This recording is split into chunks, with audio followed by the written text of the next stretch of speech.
competing at a combined weight of 405 pounds. They are the reigning, defending, undisputed Racing Dudes Triple Crown champions of the world,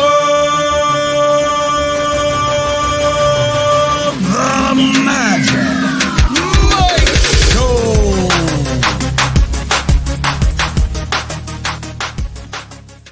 What's up, everybody? I'm Magic. And I'm Mike. And this is the Magic Mike Show, episode 468, Mr. Somich. Canterbury, huzzah! Here we go, baby. I know the only person more excited about this than us is Alex Burr. Good to see you back in the comments section, Alex. And Ed throwing shade at Canterbury. Hastings wasn't going to play. Listen, Canterbury has a 10% takeout on their pick 5, damn it. We're going to support that every single time we can. Yeah, let's go, man. I like these low takeouts. We had Indiana Grand, which was wildly frustrating on Wednesday. And now we're going to go to Canterbury. 2 nice low takeout tracks, smaller tracks you want to support. And Canterbury, I got to give them some love, man. They run at night. I like these night tracks because then, like, you get through your day. You're enjoying a nice cocktail. Like, it's a little tougher here on the West Coast. I'm not going to lie. It was nice on the East Coast because everyone goes to bed and Mike is still drink and gamble. We don't get that here because it's now going like dinner time, but I still like these night tracks, man. Yeah, you got a first post for Friday, for Saturday, May 27th, opening day for Canterbury Park. They're starting at 5:10 Central, so 3:10 for us on the West Coast, 6:10 on the East Coast. But yeah, it's great. They've got lots of good fields in here. We love the turf racing is really great. I know that they had to reduce the purses and everything. They had a little bit of issue trying to get some funding for all of their stakes races. So hopefully the gamblers can unite. We can get this Canterbury thing back on track because really, when they give a 10% takeout on a pick 5 and their pick 4, I think is also like 14%. It's very low as well. So for a 50-cent pick 4, so a lot of good options there. It's already been a good day for us. I know Papa Dude, his parlay from the Dudes Who Bet Daily cashed by hook or by crook, somehow over 8.5 runs in that Rays Blue Jays, thanks to a 2-run ninth. Top of the ninth ended up going from 7 to 9 runs. So.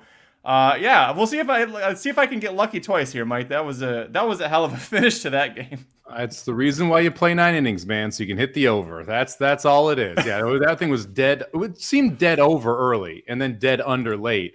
Now I'm trying to squeeze this Rockies play out, and every time I flip over, I feel like the Marlins have at least 2 men on. Somehow it's still 2-2. So hopefully we can get this Rockies home, bottom of the 7th, make it a nice little 3-0 start for the Dudes Who Bet Daily Day. All right, we've got Canterbury's late pick 5 opening day Saturday, May 27th to talk about. Let's get into it. Riders up!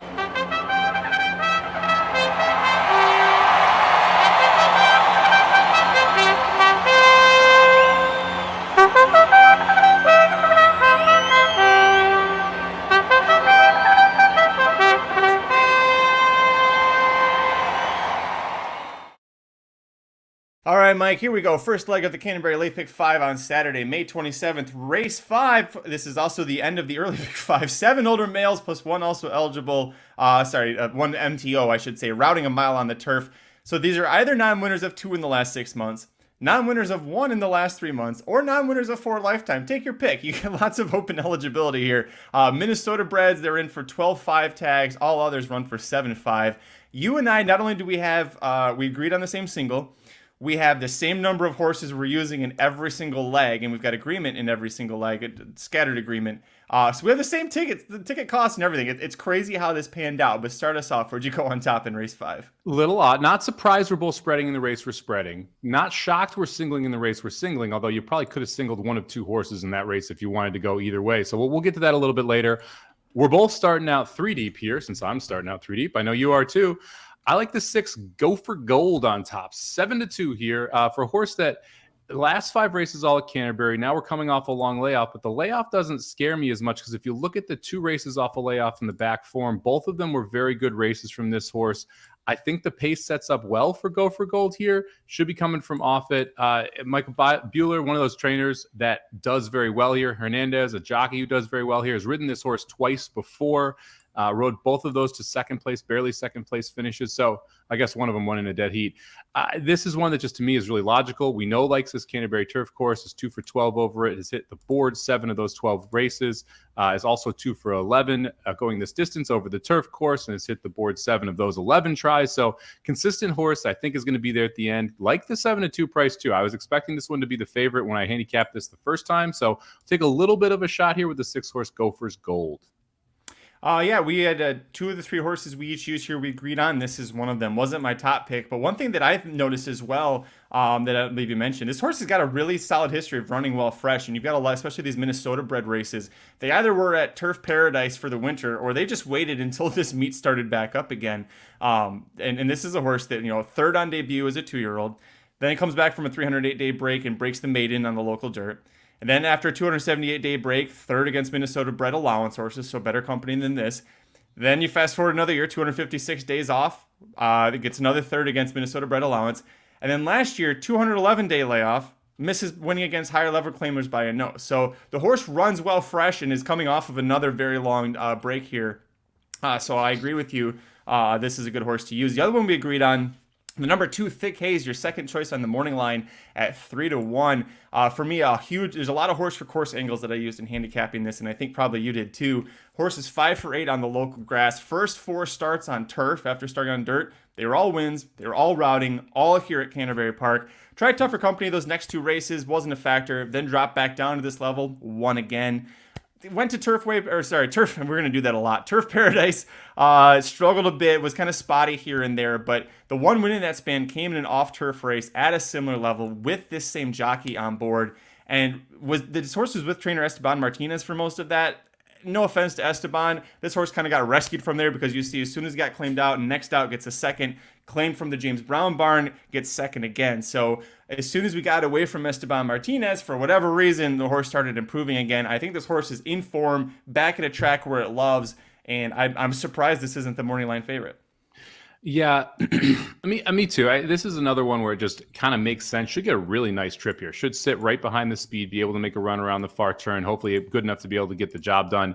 I agree with you. Look, you take out the races where we're above this class level, and all of a sudden Thick Haze is pretty much first or second every time running at this level. So getting back to this level, I think, makes a big difference here. I also like the fact that this one's been running a little bit. So you know that we're a little better form. The last 2 races have been very good, ticking in the proper direction as well.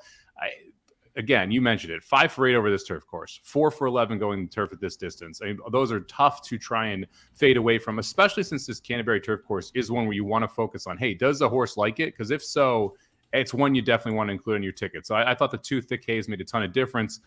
Now we're going to diverge here. I did not use the morning line favorite, the 3-horse Club Mesquite. I'm interested to see if you ended up there or not. I went to the 5-horse Meet Joe. This one to me is who I think is going to be in the lead.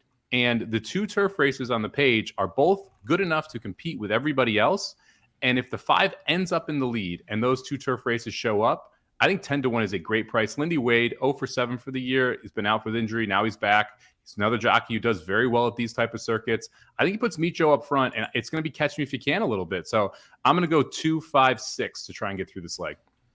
Boy, I wanted to try and use a 5, especially because it's 10-1, and like you said, looks like should be the leader. But I struggled. I went way back and looked, and it was hard for me to really pinpoint a race that the horse was held on. I mean, he went. There was an off-turf dirt race at Turf Paradise in April of 2022 that the horse won, pretty much gate to wire, but it was a 5-horse field. The turf efforts were against better. They were both allowance races instead of now we're at the claiming level here, but it was hard for me to get there. I understand why you used it, just didn't make the cut for me. I think if there is a scratch out of this race specifically that I'm using, you've got to use the 5 because of that speed angle. I did not use the 3 as well. I thought the 3 was a good horse to try and beat here, a favorite at 2-1 that we're supposed to try and beat. I ended up going to the outside with the 8 Cybertruck.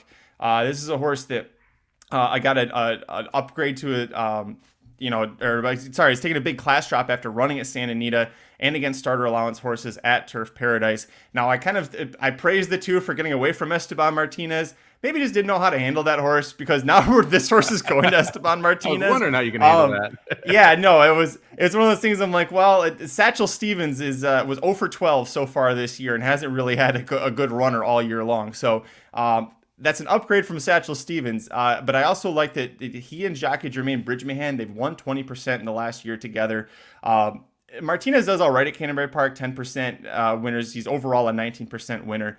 I think that this horse is going to like running over a fairer track in terms of like horses coming from a little bit off the pace, as opposed to Turf Paradise, which is in the desert and can be quite a bit of a speedball setup. He's been competitive with Thick Haze, who we're both using in here, as well as the 2-1 favorite Club Mesquite. So he fits at this level. For me, it's a matter of we're back at Canterbury, or we're going to be at Canterbury Park, a track where it will, I hope, play better to him in his off-the-pace running style.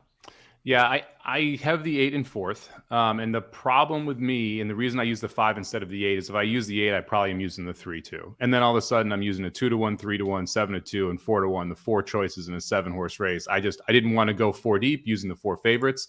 And I'm hoping that Thick Haze covers Cybertruck. That was kind of my idea here, that if I have Thick Haze, he's beaten Cybertruck twice. He can do it again here, and then it gives me a shot to take the 5 here at a bigger price to try and help the payout of the ticket if we are able to get through this leg with a 10-1 shot. Let's move on. The second leg of the late pick 5 at Canterbury Park on Saturday, May 27th. We're going onto the dirt here. We've got a field of 8 older horses sprinting 6 furlongs. They're either non-winners of one other than, non-winners of 2 lifetime, or they're in for a tag. And if they're in for a tag, Minnesota Breds run for $25K, which is all the way on the outside, the 8 horse. All others are running for $16K. We both have the same single. Tell me about the number 3 Boat Song. Yeah, this is just a horse who's dropping in, and it seems like is a lot lighter spot and has really turned it around the last 3 races. This is a 4-year-old who just seems to be coming into form. And if you go back, since it's hit back into the McLean Robinson, you'll see this horse jumps from Hugh to McLean quite a bit. But the Robinson team always focuses here on this Canterbury meet. It ran the last 3 times at Oakland Park in $50,000 allowance, $50,000 claimers, and $65,000 claimers. Now we're dropping into 16 N1X, so quite a bit of a class drop there. And all 3 of those races are probably good enough to get it done. But on top of that, has the speed that I'm looking for here. When you're going 6 furlongs and 5.5 furlongs at Canterbury Park, generally you want to be a little more forwardly placed. It's hard to come from off the pace and get the job done against the higher level of horses. And when you kind of go through here, there's not a ton of speed to really fight him up front. I mean, the 8 horse has some, but I think he clears the 8 pretty easily. And if that's the case and Boat Song gets loose, I think he's ultra difficult. If he ends up sitting right off the pace, which is what he did last time in his $65,000 N2L claimer, I think he's awfully difficult as well. So for me, this came down to the 3 and the 4. And do you want to play the 4, who's won 3 straight? Bonnie Woolley's coming in here, 19% trainer. Hernandez following the horse in from Turf Paradise there. I decided to play the 3. I could see why you'd play the 4. I think you have to play one or the other and try and get through here with a single. All great points that you made there. The jockey Eduardo Gallardo is going to keep the mount for the 5th straight start. He and Mac Robinson red hot together. 28% winners, hitting the board at 55% together. And yeah, exiting a much tougher circuit at Oakland Park, where a lot of these horses are coming from Turf Paradise or Hawthorne. So the speed angle was a huge reason. And also, I see Doc is mentioning the 1 Warrior Boss at 9-2. I think this horse has got a great chance to get second. I think you can play a 3-1 exacta here and feel confident about that. My issue is the 1 is going to be probably last early, right? He's a closer, and there isn't anyone that really presses the 3. If the 8 tries to, it's just going to be game over for the 8, and I don't think that works out for him. So if you look back at, 2 years ago, and when he returned to Canterbury Park, he was at, he got second, a good second to a horse named the Alligator Hunter, but he was 4 lengths behind early, and the Alligator Hunter went gate to wire and romped by 6 1/4. That exact allowance is kind of the same setup here. It's 5.5, 6 furlong difference, but I look at that race, and I think that's exactly what I think happens here. You're going to see Boat Song go out to a lead. Nobody pressed him. He's going to run away with it pretty easily. And the 1, who's a great closer, coming off of a layoff, is going to be able to get up for second. But if nobody presses the 3, and it doesn't look like they will, I just can't use the 1 in here. Yeah, the 1's also, essentially 3 times off a layoff now. All 3, the second race off that layoff was an improvement. So it kind of feels like at 8 years old, especially, the one may need a race here, Warrior Boss. So maybe one, if he runs well, you kind of stable up and see if you can come back and play the horse.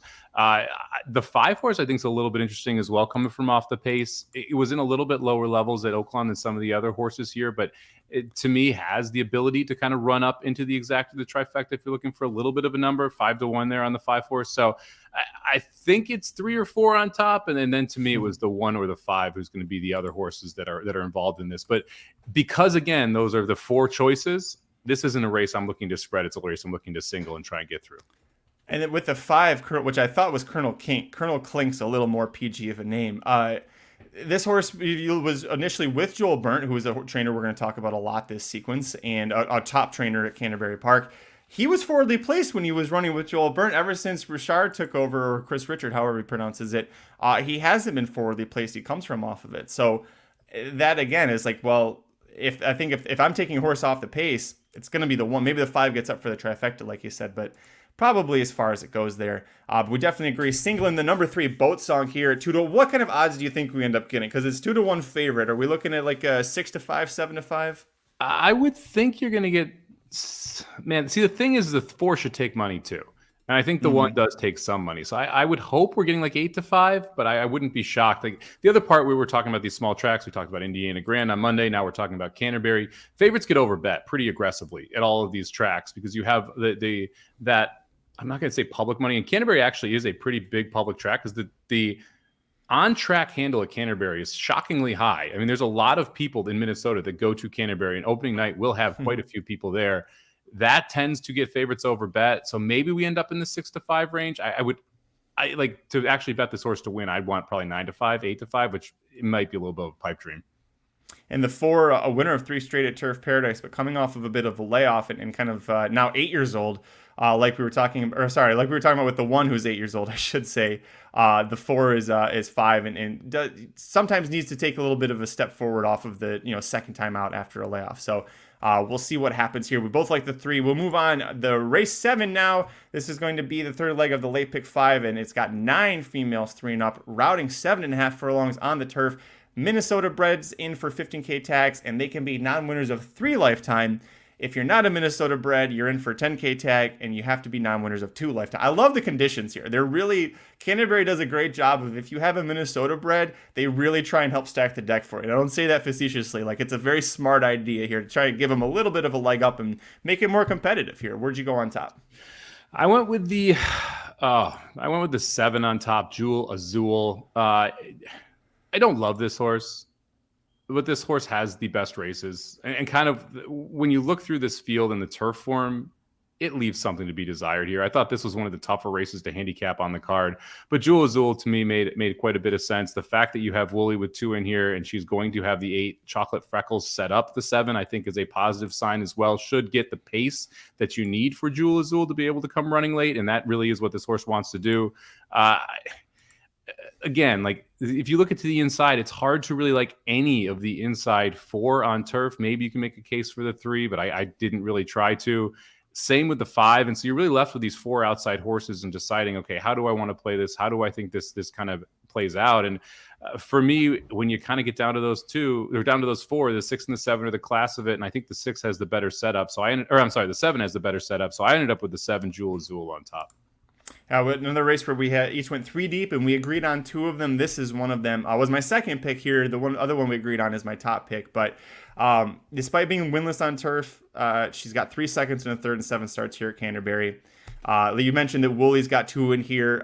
He put the bug jockey on the speed horse, which smart idea to do that. And you got the top jockey in the circuit, Harry Hernandez, riding this one. So yeah, I agreed on the 7. The other one we liked is number 7. She's on Easy Street, and boy, did I have to look at this a bunch of times to try and make sure I got that name right. I kept wanting to say She's Zoned, nope, that's not right. She's on Easy Street, the number 9 horse, 6-1, back on turf now, where she's got a win in a 2nd and 2 starts, both over this course, both times running protected. Now she drops back down to the claiming ranks because her efforts on the dirt, and it was at Will Rogers Downs, not exactly, a step down or it's a couple steps down from Canterbury Park. No offense, John Lees. But I really think that it also sets up perfectly for her because she should get that perfect stalking trip behind the 8. I think the 6 is probably going to be right there with the 8 and maybe go second into that first turn. I think the 9 is going to sit right behind him there. The jockey and trainer do all right together. The trainer overall is just 4 for 75 in the last year, or sorry, a 4% win rate from 75 starters in the last year. But when using the jockeys, a 13% win rate. So to me, that's a huge plus up here. I know you like the 9 as well.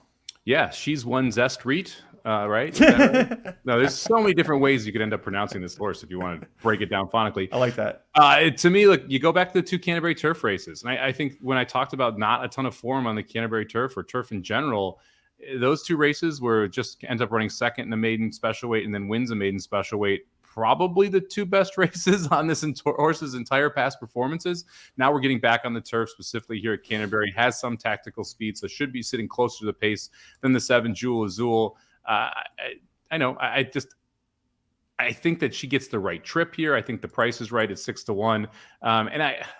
Again, this we're not getting overly creative here because it seems like it's the outside 4 that are really going to contest this. I feel like the 6 and the 7 are must uses. I'm kind of surprised you're not using the 6, Elegance and Tonic. That was my second pick. And for a while, I was just 6-7 here, singling the 3, just 6-7, so I could spread a little bit more in some other spots. But I ended up adding the 9 years as the last one on my ticket. She should get the right trip. She should be in right position. And I don't want her to knock me out of this, considering the ticket's only $67.50. For me, as far as the 6 goes, she just doesn't pass horses. And if I think the 8 is going to be the leader, and you got the bug boy on her and everything, I don't see the 6 getting by her. I mean, she went gate to wire when she broke her maiden here. But before that, she never passed anybody on the turf, including when she had the lead. Last time out at Oakland Park, she won. She was gate to wire.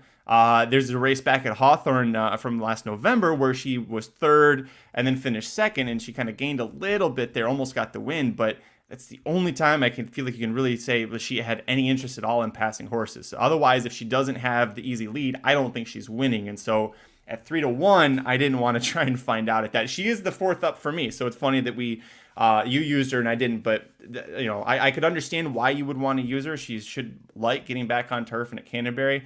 But from a pace perspective, I don't see her getting the job done. Also, she was no match for the 9 twice when they faced each other. So we both liked the 9. That was my top pick. I didn't want to use the 6. Last up for me, I did use the 8. Stretching out for the first time. 13 career starts, all of them sprinting. So now we're going to try routing. We're by gemologist out of Lemon Drop Kid Mare. Not only should this horse, should like the turf, even though her 1 win came on dirt, she should like routing. We'll see. This is the first, like I said, first time that she's ever going to try this, and why not? You give her a shot. I think this is the one time you do try it because of all those different sprints to a route.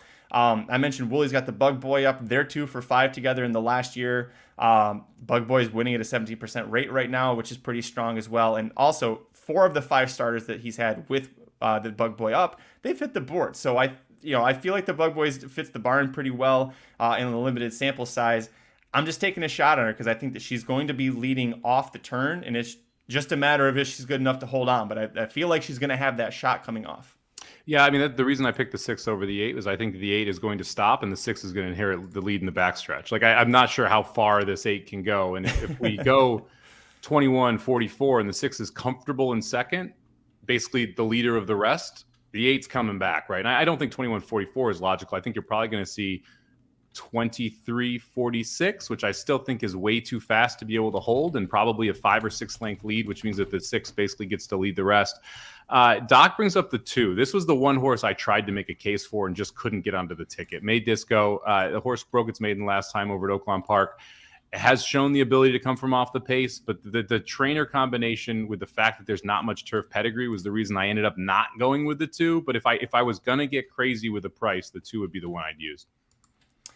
Not a bad one. It's coming off of the maiden victory at Oakland. The big reason I passed on the 2 and the 1, they were both coming out of dirt sprints where they beat maiden claimers. And it's first time versus winners. And some of these horses, they've got enough of a background that you think, even though these are almost all of them are non-winners of non-winners of 2 lifetime, I should say. They've all got plenty of starts under their belt. So a tough spot for that. On that note, I wanted to go to Car Ramrod bringing up this question. It's kind of a good segue.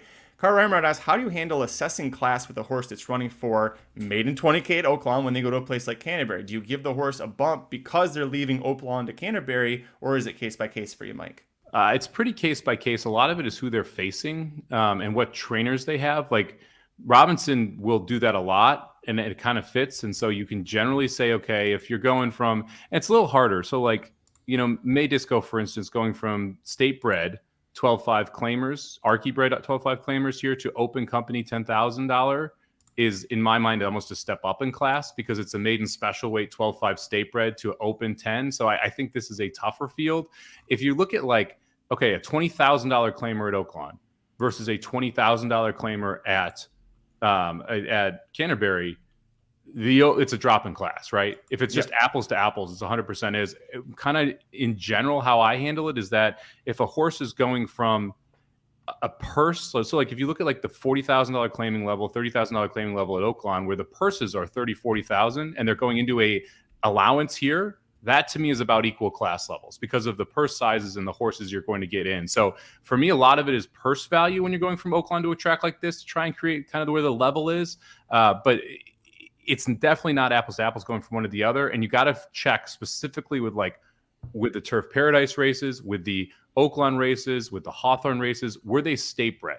Because those state bred programs are not anything like the New York or the Kentucky state bred programs. Those are big time drops. Facing Archie breds to open company is a massive difference.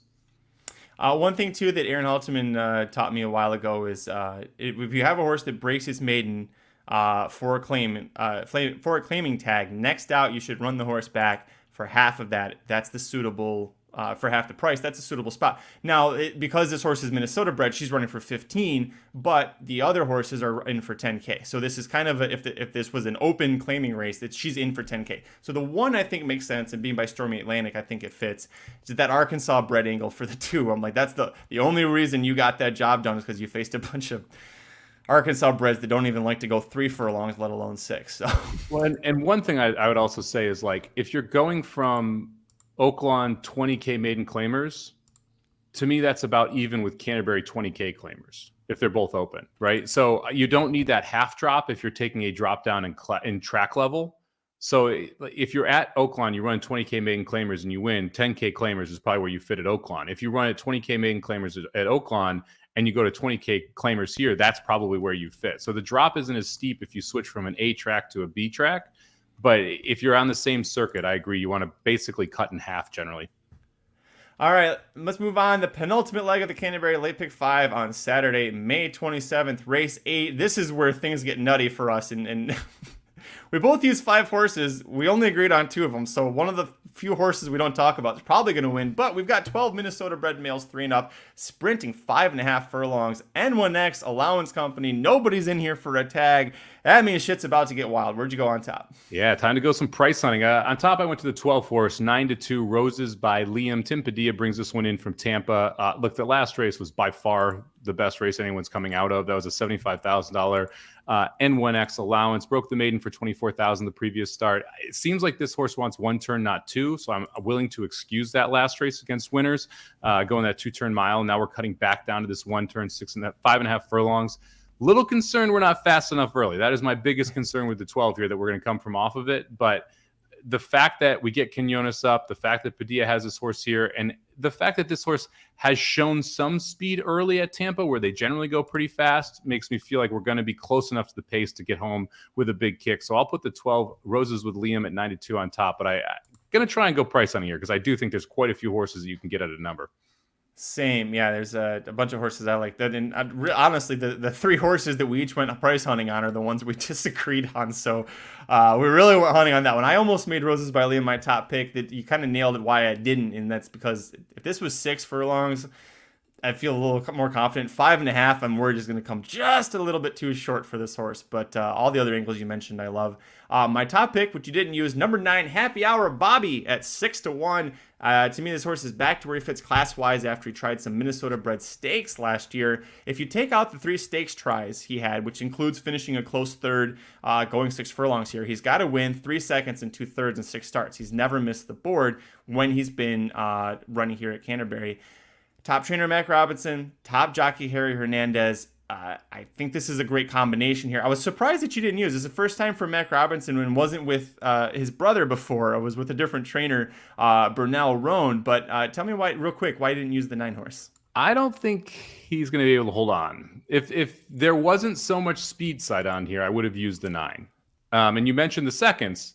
All of those came when he made the lead and then someone caught him, right? And that's, to me, the biggest issue here with the 9 is that it just feels like someone's going to catch him.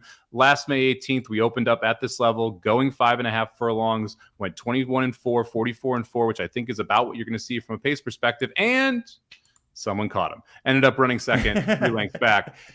It just feels like he's not going to get loose. It feels like he's got one chance to win the race, which is gate to wire, and it feels like he's going to get caught. So if I was playing a try, the 9 makes the ticket.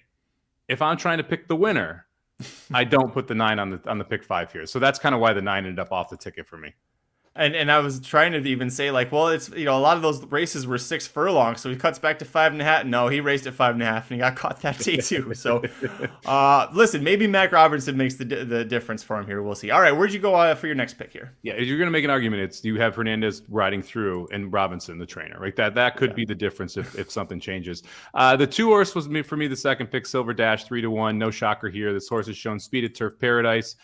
Should be forwardly placed again, but if you go back to the race 3 back at 6.5 furlongs, the horse came from off the pace. They had the horse for 6,250, wins the race, moves it right up to 12,000, wins the race, moves it right up. And notice who beat it that day, Reckoning Day, the horse that we did not use in the second leg of this, who had won 3 straight races. So that's a decent race there as well that Silver Dash is coming out of. I think you're going to see a pretty good effort here from Silver Dash. To me, makes a ton of sense here at 3-1.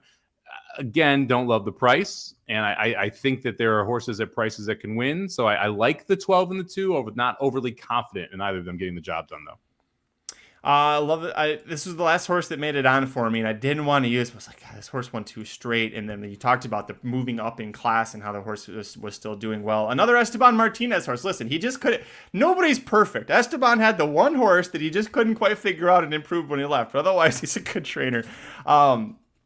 Locally, this horse is 9 starts, dirt sprinting, 3 wins, 3 seconds, a third. He's back where he at a track that he likes. It's a good setup.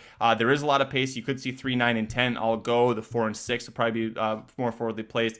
2 saving ground, probably hopefully in that second flight early, should be able, as long as he doesn't get blocked behind somebody going slowing down like the 3 Sam says. As long as that horse doesn't slam on the brakes and cause Silver Dash to lose the race, I think he's in a good spot. So that's it. We talked about 3 horses. We talked about the ones we agree on. So let's get a little nuts. Where are you going next? Give me the 3 horse 20-1. Sam says, baby. Come on, let's go. This is kind of a classic Mike horse. Look, wins its debut at 5 furlongs. Looked phenomenal at 2 doing it. Then comes back and runs in a $100,000 stakes race. Presses the pace, not quite able to hold on. Comes back and runs at Remington Park, 7 furlongs over the slop. Just throw that one out. I mean, the horse attended the lead, but was 3 wide around the entire time. Was never going to hold on. Loses by $1 million. Doesn't matter. Now we're coming back first time as a 3-year-old. This is one of those meets that Buehler points for. Lara and Buehler together, 15% with a positive ROI there. The workout string is one I kind of like. The fact that we're working at 5 furlongs, we're not working shorter. We're working at those further distances to see if we can kind of get this horse in form through workouts. I think the 3 is able to be close. And I like these horses when they come back at 3 or when they come back at 4 after running in stakes races. When you see that quick, hey, maiden breaking score, stakes race, and then you get a break.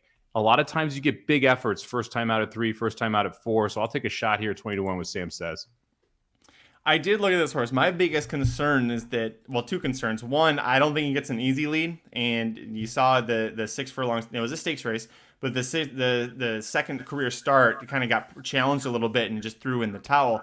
I also don't like this is the first start at 3, and we're facing a bunch of older horses with a lot of talent. I think this is a very salty group, and because we each went 5 deep, I think that's kind of a sign that you could go a lot of different places here. But he could go wire to wire. I don't think he will, but there is that danger here. And like you said, like when I looked at this horse too, I thought, oh, Mike will probably use this horse because of the angles that you mentioned, debuting, winning, and then running in 2 stakes. By the way, the stakes at Remington that he lost got beaten by 1.5 million lengths. Wild Atlantic Storm won that, and he exited the Clever Trevor Stakes there to win the Springboard Mile. And that was the last we ever saw of Wild Atlantic Storm. But he did exit that race to win a Kentucky Derby prep race. So, a good horse to be losing to at Remington Park, that's for sure.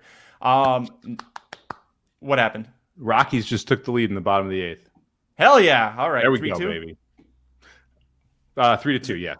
Awesome. Cool. Keep us posted on that. Next up for me, number 5, Midnight Royal at 12-1. First 2 career starts, came over the local dirt, ran a good third on debut as the 9-5 favorite, going 6 furlongs, then cut back to 5.5 furlongs for the second start, romped by 2.5 lengths.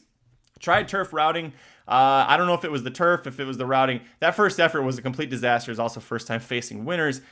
He missed second by a head in the neck in his next try. He ends up 4th. Loring Park wins that by 1.25 lengths, but was right there in the photo for second. So I thought that was a good effort. Returned from 222 days off on the dirt at Hawthorne. Boy, that was not a good look for him either. It seemed like he was really rusty. I watched the replay, and he just didn't have any sort of kick at all. And I was like, well, I'm hoping it's just because this horse was really rusty in there. He returned last out at Hawthorne. He tried routing. That was a bad effort. I'm going to knock that up to him just really not liking the 2 turns and him being better suited for this. But I think also returning back to sprinting, and now we're back to facing Minnesota breds who we haven't faced since we broke our, at least on dirt, since we broke the maiden. I think those are going to be good things for him. Joel Byrne, I said we'll talk about again. He's won 31% of his Canterbury Park starters last year. 62% in the money. Dude's pretty damn good at Canterbury Park, so I'm going to use this horse at a price. This was the one that I was at a big price, was like, I think is going to get things nutty. And again, should come from way off the pace. And if there is a pace duel between the 3, 9, and 10 and things collapse, I think this horse is going to be right there. Yeah, consider this one, especially because of the debut and the second race at Canterbury, right? Those are the 2 that you look back to and you say, well, if we can improve off that we ran when we were 3 and now we're 4 and we're getting 3rd off the layoff, if we can go back to that, this horse is good enough to win, the 5 horse. I went with the other Joel Brandt, though. I went with the 8 horse here, and I thought this was really interesting. First off, yo, dog, what up, 8? Get home, let's go. But Eula follows this horse from Hawthorne to ride here. Someone that doesn't ride a ton for Brandt, only 13 mounts, but they are clicking off at 31% in those 13 mounts with a $3.86 ROI. The horse clearly had talent. Like, that's the thing. You saw the efforts at both 2 and 3, but just couldn't stay on the track. So he had these shortened stretches here. Ran 3 times at 2, ran second 2 of those 3 times, ran twice at 3, has not run out of the top 4 in any of those. Tries dirt for the first time at Hawthorne, and I thought looked really good. And this is a horse that has proven it can pass horses before, but was more forwardly placed and was able to essentially go gate to wire. Was really dueling for the majority of the race, and then opened up late. Now we're second out as a 4-year-old. We're stepping in here. I think Yo Dog's got a big shot in here, getting 8-1 on the 8. So the 8 was my next horse in. I was surprised you didn't use this one. I thought you'd be using both the 5 and the 8 here, Magic. If there's a scratch from one of my 5 horses in here, the 8 will be the one that I use. I feel like this horse is better on turf. Like, I know he got the win. He broke the maiden on dirt, and that was his dirt debut. But like, they almost won his debut on turf. It was by a neck at RIP Arlington Park. Then came to Canterbury Park against open 2-year-old Maiden Company. Almost wins gets second by 0.5 length. There really isn't a bad effort there on turf on the page. It's just that the horse, they went to Hawthorne and like, well, here's a race that maybe they couldn't get anything to fill for him that was going to be on turf for maidens, but looked very good. I wonder if this horse might just end up being better on turf. But again, if there is a scratch from here, the horse has never missed the board in 6 starts either, and all of them against open companies. First time facing straight Minnesota breds. Can I ask you a question? Sure.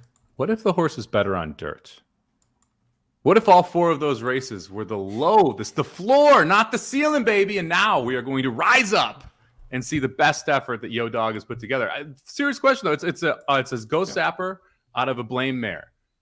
That's a pretty good dirt breed. Like, yes, there is some turfy in there, but we always make fun of Blame on the turf, so we're not going to mention that. But there is some turfy in there with the Ghost Sapper. So I see why you're trying turf, but I can make a pretty solid argument that this horse is a better dirt horse. And when you look at the Tomlinson numbers, they're through the freaking roof. Off his wet track is 439. This distance on dirt, 428. So I'm loving me the dirt here for Yo Dog. I'm going to make the opposite argument. I think it's a better dirt horse, and it was wrongly placed in its first 4 races. I think a big reason they were probably trying the turf too is that the dam almost won the Giants Causeway at Keeneland back in her day. Does have a lot of turf form and graded stakes placing on turf on her pedigree. So I think despite being by Blame, she was able to do well on turf there. Poor Blame. Maybe she was a better dirt horse. Boy, you'd think also, not to go off a tangent about the 8, you'd think by Ghost App out of a Blame there, you're like, what in the world are you doing trying 5.5 furlongs? Like, shouldn't you just be getting started at 5? No, I mean, nope. Good efforts, but again, they were routing, but good efforts, or on turf, but they were good efforts routing.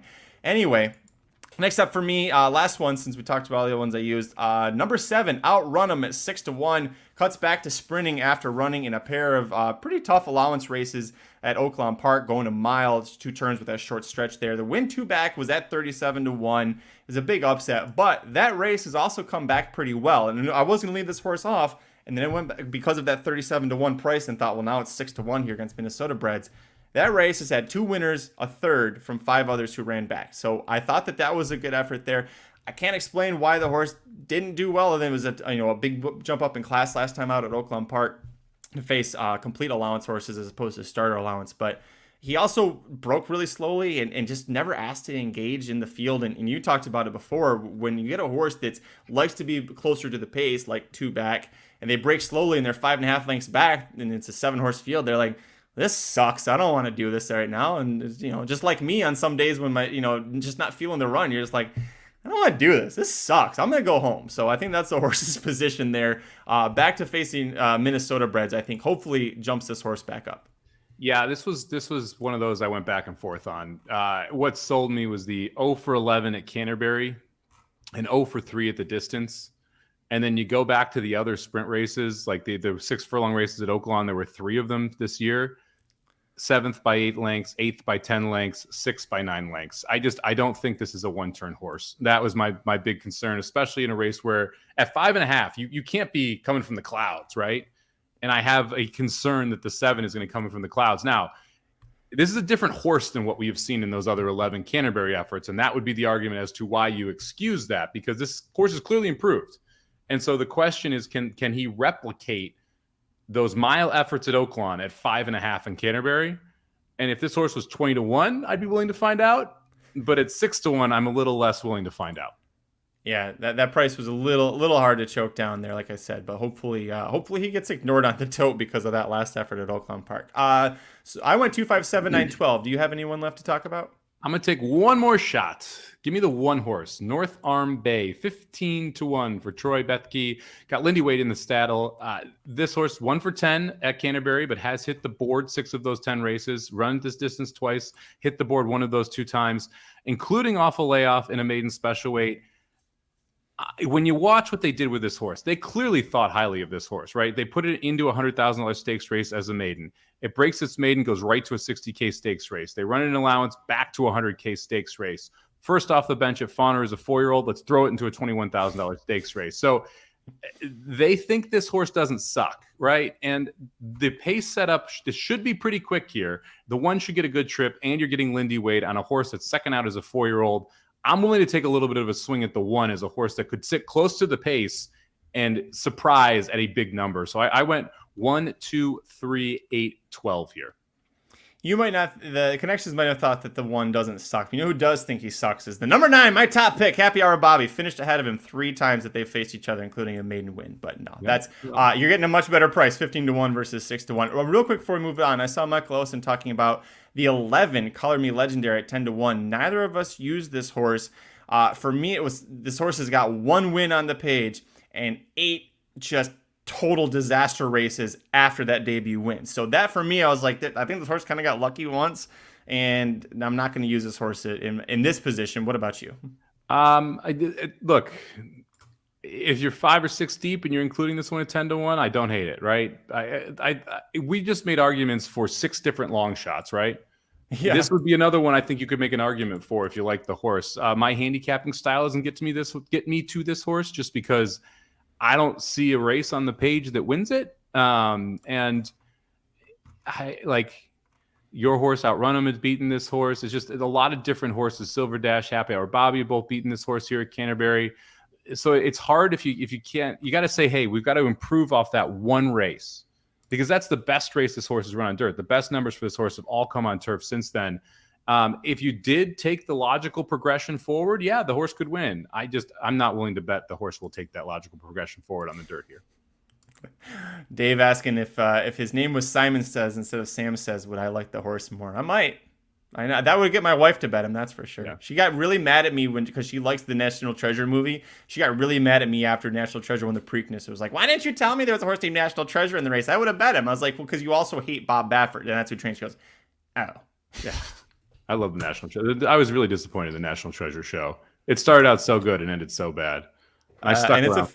And it's officially ended. It ain't good. They ain't doing no more of them. I stuck around for all 10 episodes, and I hated myself more and more for each one that I watched. Real quick, Nick, I'm not going to go to Lone Star this weekend. With all the travel that I'm doing, it just didn't make sense for me to go there. However, I'm going to play the Santa Anita tournament on Monday, but I will not be playing from there. I'm going to be here at the house.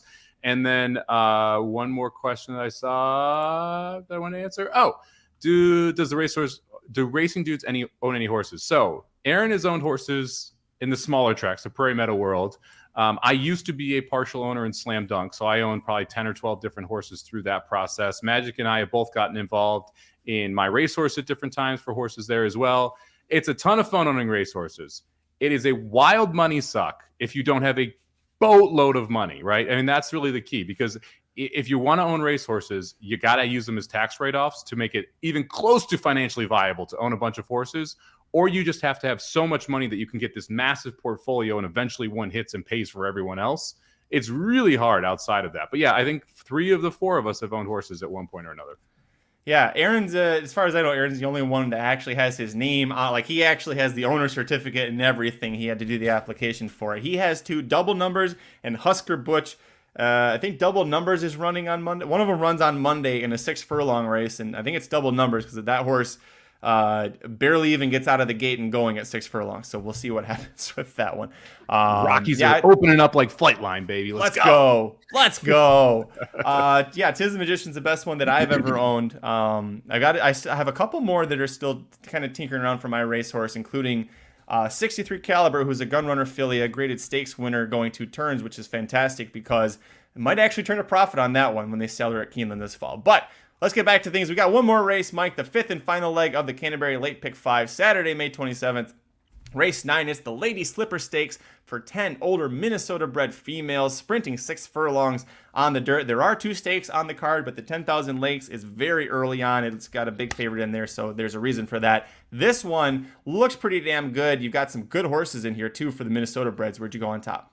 Yeah, we're going to go on top with a 10, Charlie's Penny. Not going to go into a ton into this one because, look, she's probably the best horse, right? Like, let's just be honest here. She can replicate the Churchill Downs, the fairground efforts. She probably gets the job done here. But I do think you could try and beat her. And I felt like of the sequence, this was the beatable favorite if you want to try and really balloon this thing up. So I'm going to take a shot at a couple others. So Charlie's Penny, the top pick for me. I know you used the 10. Was she your top pick as well?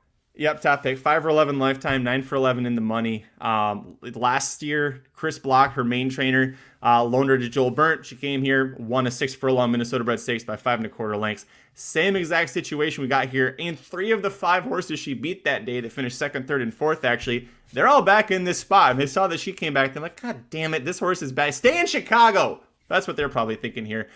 Slight concern that she's coming off a 126-day layoff, and that's why I didn't single her. We both went 3 deep here. Yeah, real quick too, Car Ramrod makes me sad. Memorial Day at Lone Star is such a fun day to watch and play. It really is. Yeah. One of the reasons I am not playing it is for what you're referencing there and saying how much money you're losing. I am really interested to see what happens when you have a $2,500 bankroll where you have to bet all of your money twice and you're betting into pools that are like $2,000. Like, you're going to see like 1 to 9 favorites because 2 people in that room decide they want to bet their whole bankroll on the horse. And so to me, it's just one of those tournament situations where I didn't want to deal with that part of it either, because you really have no clue how much you're going to move a pool. When the exacta pool is literally $4,000, you bet a $500 exacta into it, you are destroying your own value. And that's kind of the opposite of the reason for why you play tournaments. So hopefully they get that figured out, because I would love to get back down there and play in those Texas tournaments again, because they are a blast. They do a great job of taking care of you. Second place horse for me, give me the 3 horse. It's her time. You know why? Because it's her time to win. Let's go. Let's get this 3 horse home. 12-1 on the morning line. This is another one where this is just my kind of horse. Look, it breaks its maiden on debut, runs in second right off that in allowance, wins the next allowance, right away goes up into a $60,000 stakes, jumps into a $100,000 stakes. Now we give this horse the entire winter off, which is a very common thing. It's not something you should be concerned about here at Canterbury. You see a lot of these horses who only run at Canterbury. This is one of those. McLean Robinson, we talked about him, very good trainer there. Now we get to see this horse first time out as a 4-year-old. Not this time. Horses have been freaking phenomenal, and they get better from 2 to 3 and better from 3 to 4. If she's able to do that, she is very dangerous here at 12-1. Could take this field gate to wire. I was sitting here going, there's a Minnesota bred, not this time. Man, that is some good breeding right there. Horse is 3 for 6 lifetime. I used her as well. This was my second pick. She won the 2-turn stakes here as well earlier in her career. Gotta love that. The 259-day layoff, that's a bit of a concern, but she did win her debut here, going 5.5 furlongs by 9 lengths. So that tells me maybe this will be her first time coming off of a layoff because she debuted at 3. I'm not that concerned about it. So last year at Canterbury Park, Mac Robertson won at 19%. The jockey Constantino Roman won 14%. Together, they were 22% together, including that 2-turn stakes that I talked about. So yeah, we agree on those two. This is where we diverge. I can't believe you didn't use the number 7 clickbait at 9-2. The back-to-back defending champion of this race. She's 7 for 18 lifetime, 15 for 18 in the money. On Canterbury Dirt, she's 7-5-1 in 13 starts, never off the board. Sprinting on the Canterbury Dirt, she's 6-2-1 in 9 starts, never off the board. Her 2 runner-ups were by a head and 3/4 of a length. The one time that she finished 3rd, that was her 2022 finale. I'm going to chalk that up to she just needed some time off. So give me the double Mac attack, the 3 and the 7. What do you always tell me about these older mares? I understand that she might need time off, but she won last year in this race off a 252-day layoff, and she did it by 5.5 lengths, and a bunch of the horses that she beat up are in this spot again. Correct. She did that at sub-even money. She will not be anywhere near sub-even money this time. No, so she's clearly the best 10 horse. here. By the way, she's 7 now. She was 6 then, and we've seen this happen where these mares, the cliff comes fast.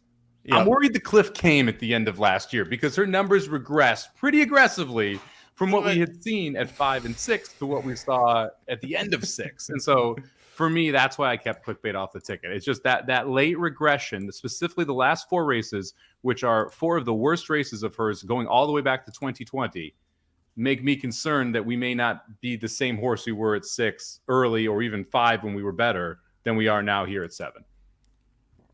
It is a concern. And like I said, the one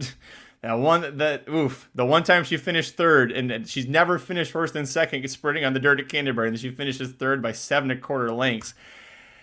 That hurt. Now, it does make me feel better that the horse that beat the piss out of her and everybody else that day is the 10 horse that we're both using. So, I understand what you're saying there. I guess my question is, what makes you think the 10 can't beat the piss out of her again? Especially since the 10 probably is as good and the 7 may not be. Well, the 10's also coming off of a long layoff, so maybe none of them do it, and the 3's the one. Listen, Mike, it's her time. It's her time. It's her time. Give me the 1 horse, Molly's Angels, my other horse. Tim Padilla bringing this one in. Quinones gets the mount. 8-1 on the morning line. This horse is 3 for 8 at Canterbury. The trip should set up well. We're going to be far back early. We're going to have to run up late. There's enough speed that if this thing collapses, I think this is the horse that gets the job done. Yes, we have failed at this level against some of these horses before. We ran in this race last year, ended up running 4th there, 6-1 in that spot. But this horse, specifically those 2 Tampa Bay races, I thought set this horse up well to be able to go 6 furlongs here. See if we can get the job done for Molly's Angel at an 8-1 price coming from off the pace. Winner of the 2-turn Minnesota Oaks as a 3-year-old back in 2021, and she's she doesn't win often. But she does have, it's not like she won a bunch at 2 and 3 and then now she's 5 and it's slowed down. Like, she still shows up, and you've got 3rd off the layoff. I didn't use her because I'm afraid that she's going to be so far behind going 6 furlongs that she's not going to get there in time. But I understand why you use this, and you're getting a good price on her at 8-1 as well. Yeah, I mean, that's my main concern here. We're too far off it. We may be. But if we are, so be it. Yeah, clickbait's a really cool horse. I'm not trying to knock clickbait. I'm just trying to explain why I did not use clickbait, because Magic brings up a bunch of points. Loves the track. She knows how to get the job done here. But to me, there's just too many question marks. Two other horses we should talk about before we take off here: the 5 and the 9. She's My Warrior, the other Padilla horse.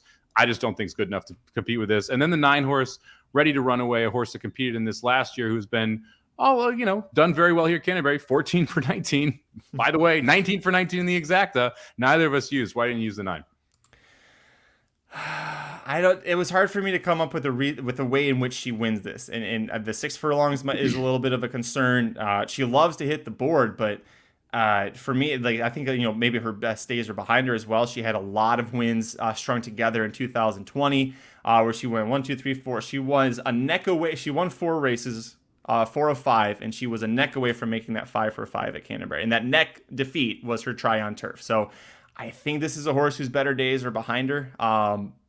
But you do have a great point, and a hell of a horse to own. By the way, a Minnesota bred that's earned you $565,000 is still running and still running well. Like that's damn impressive. Yeah, not bad at all. For me, if you take out the mile and 16th races on dirt, the form gets a lot worse. Right? I mean, 4 for 4 going a mile or a 16th at Canterbury, you take those races out, and all of a sudden you got to go back to a sloppy June 20th win in 2021 since the last time she was able to win sprinting. Yeah, there's got to be, I'm looking right now, there's got to be next month, there is for the Minnesota breds. Yeah, there's a couple of races coming up that she would be eligible for. There'd be 2 turns, and those would be probably much better spots for her. And then you look at July. Yeah, June and July look a lot better for the 9 than, say, right now in May. Who was the other one that you brought up? The 5 horse, She's My Warrior, the other Padilla. Oh, yeah. No, this is a horse that I was kind of mentioning. She did all of her best running early. She did won 2 of her first 3 starts. That was at 2. And then she won her first start of the year at 3. And she hasn't won anything since then. It's been a bunch of, she had a neck defeat once, but other than that, it's been a bunch of really just not good efforts from her. So I think she kind of peaked already, and I don't know how much she might. She's Minnesota bred. They'll probably run out the year with her, but then after that, I think they retire her. Rocky's trying to blow it. Gave him up 2 in the top of the 9th already. We're still up 6-4 though, but we're getting a little tighter here. It was nicer when it was 6-2. Listen, the Rays gave up 2 in the top of the 9th, and they still came out on top. The Rockies will keep that going for us as well. It's just the thing to do today.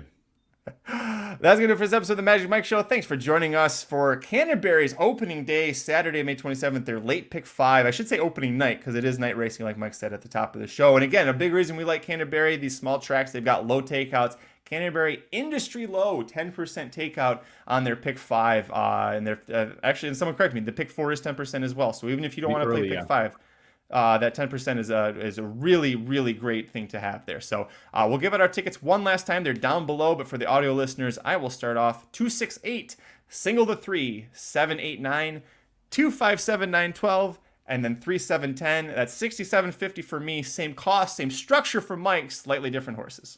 Yeah, we're going to start this thing out with the 2, 5, 6, with the 3, with the 6, 7, 9, with the 1, 2, 3, 8, 12, and we'll close it out with 1, 3, 10. That's 67.50 for 50 cents. Again, thanks everybody for joining us. Blinkers Off is not on they're going to actually show up on Saturday because Santa Anita stupidly isn't drawing their Monday Memorial Day card until Friday. So Aaron and Jared will be here on Saturday to preview the racing Memorial Day on Monday at Santa Anita Park, and it's got 3 Grade 1 races: the Gamely, the Hollywood Gold Cup, and the Shoemaker Mile. The Shoemaker Mile, traditionally the first Breeders' Cup winning your in race of the year. So we're not even done with the Triple Crown, Mike. We've already got Breeders' Cup winning your in races coming at us. I love it. I can't wait for the Breeders' Cup, man. Santa Anita this year, Del Mar next year. 2 of my favorite spots for that Breeders' Cup at. Santa Anita, by the way, probably the easiest place to get in and out of, unless you were walking out of Del Mar, of any of the Breeders' Cup locations. That's a good point. You can walk out of Del Mar pretty well. Although from the entrance to the exit to the actual road at Del Mar, it's like that you might as well just do a couple laps around the track. That is a little bit of a hike. But no, you're right. Santa Anita is there's like 18 different exits out of Santa Anita. There's all of them get you onto a highway. It's fantastic. And what's great for you and I, selfishly, travel's really easy to get to Santa Anita for the Breeders' Cup. Yes, it is. Pro tip: park right by the hill. If you park in the backstretch, it makes it you get out of there in 2 minutes, and the highway is right there. Yep, that's pretty awesome. We'll be back next week. We'll take off Monday because of Memorial Day, so we'll be back next week Thursday. It'll be June. Shit, Yeah. It's gonna be June 1st? Hell yeah! Wow, June, big month for us here. June 1st will be when we're back here for another Pick 5 sequence. Make sure you follow us on Twitter. I am at Curtis Kalleward. He is at Somobomb18, number 1, number 8, Corporate Overlords at Racing_Dudes. Enjoy your weekend, Memorial Day. We will have bets and pre-picks and previews for you over at the website covering all the tracks until Thursday or Wednesday through Sunday for Dudes Who Bet Daily. I'm Magic. And I'm Mike. Good luck this week, everybody. The Magic Mike Show, where you hear the experts speak. The Magic Mike Show. Tune into the show every week. The Magic Mike Show. You can trust the show is the bomb because it's being brought to you by RacingDudes.com.